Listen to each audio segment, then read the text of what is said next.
Hello everybody, this is week 8 of the college football season. There are 13 weeks this season, so we're on the downward trend for college football this year. And as we move towards the further weeks in the season, it narrows down the teams that are eligible to play in bowls to begin with, including our game, which features the ACC and the SEC, again on December 31st at 11 a.m., New Year's Eve day. But today we're going to spend just a little time on the selection process and try to make it as clear as possible on how teams are selected to participate in bowls. But let's first start with the SEC. You have teams that play up into the New Year's Day Bowl, New Year's Day 6 bowls plus the national semifinals. Once those spots are filled, then the Citrus Bowl has the next pick.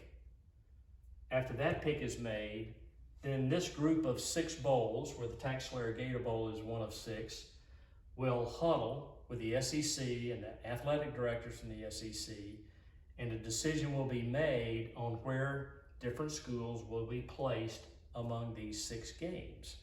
It takes a collaborative effort. The athletic directors are able to submit their bowl preferences among these 6 bowls once they know who's in this group of 6. And then their general meetings and discussions with ESPN and our television partners to discuss the best matchups, because there can be no repeat games. So in essence, that takes Kentucky out of our game, and it'll take NC State out of the ACC, which we'll talk about here in a minute. Here are the relationships that each bowl has.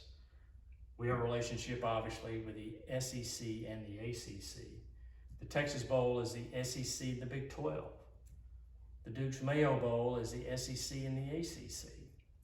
Music City Bowl is the SEC and the Big 10. The Outback Bowl is the SEC and the Big 10. And the Liberty Bowl is the SEC and the Big 12. So that gives you a pretty clear reference of who's involved with what on the SEC side. Much simpler on the ACC side. Obviously, those teams that advance to the New Year's Day 6 bowls will be up in that area. Then these 3 bowls will be all connected to the next pick from the ACC. Obviously, our relationship with the SEC, Cheez-It Bowl is an ACC Big 12, and the Holiday Bowl is an ACC Pac-12. So much simpler dynamics on the ACC side. And obviously, there's some bowls that fall below us, and there are obviously some bowls that fall below here. But we just wanted to really focus on those bowls that are in our peer group. So as we move down the season, you'll start to see some teams that are disqualified from bowl season that might have 7 losses. They're out of the game. So you have to have 6 wins this year to be eligible. Teams will be getting there. Some, very few are there already. As many are, some are undefeated. But as you roll through the season, you'll start to see things start to separate a little bit. And as we mentioned, we're in week 8 right now. After this weekend, there'll be more separation as we go down the conference seasons here. So pretty interesting data here. And as we talk further, we'll start to talk about some teams that could fill these spots in the SEC and the ACC. Okay, we're into week 8 of the college football season. Halfway home, better than halfway home. So some big games coming up this weekend. Probably the biggest marquee game in the ACC is going to be Pittsburgh hosting Clemson at 3:30. That game is going to go a long way in determining a lot of things that happen in the Atlantic and Coastal. Another oddity is Wake Forest travels to Army. A big game for Wake Forest, even though it's not a conference game. NC State, Miami, Louisville, Boston College, Georgia Tech, Virginia. You'll start to see a little separation now in the ACC after these games. You flip over to the SEC, a lot of buys this weekend, especially in the East. You've got Georgia and Florida preparing for the big game next week here, but Tennessee and Alabama will probably be the marquee SEC game. You also have a lot of eyes on this LSU-Ole Miss game after LSU's win last week against Florida. But after this week, you'll start to really see some separation among these teams in the ACC, and not so much here. I think you'll know a lot more about this after week 9, which we'll talk about next week. It is an odd week to where there are no nationally ranked teams playing each other. So from a national perspective, a pretty light week, but still some interesting games that will be played on Saturday. So pay attention to the great things we have going on with our two conference partners. A lot of good football to be played. So it'll be an exciting time to watch. Don't forget to have your bold play of the week.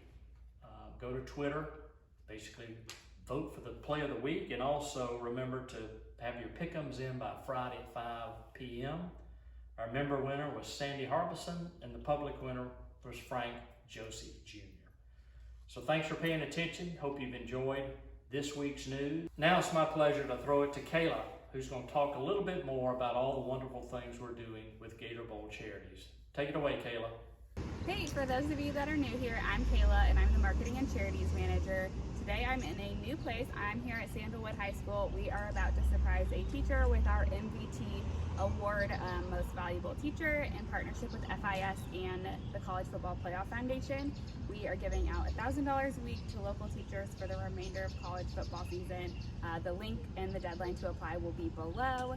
As another reminder, the scholarship, Gator Bowl Charities Award of Excellence Scholarship, presented by Wells Fargo, the application ends mid-November. So senior student athletes, make sure you get your application in at TaxSlayerGatorBowl.com/scholarship.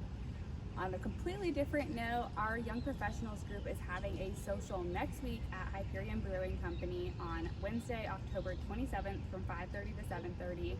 Your first drink is on us if you RSVP with the link below in the message. So come out and join us. You can be young in age or young at heart.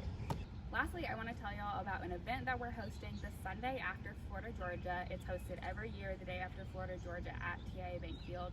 It's called the Little Gator Bowl, and it is the Pop Warner City Championship. So throughout the day, there are 4 separate games. You'll see 8 teams, 8 Pop Warner teams on field playing the city championships, so the best of the best in our city. We host it. It's free and open to the public, so come out to TIAA Bank Field. You can enter at the East Club and enjoy some football and support these young athletes. There's a lot more that you can read below in the message, but I guess I'm going to close it out today, so have a great week.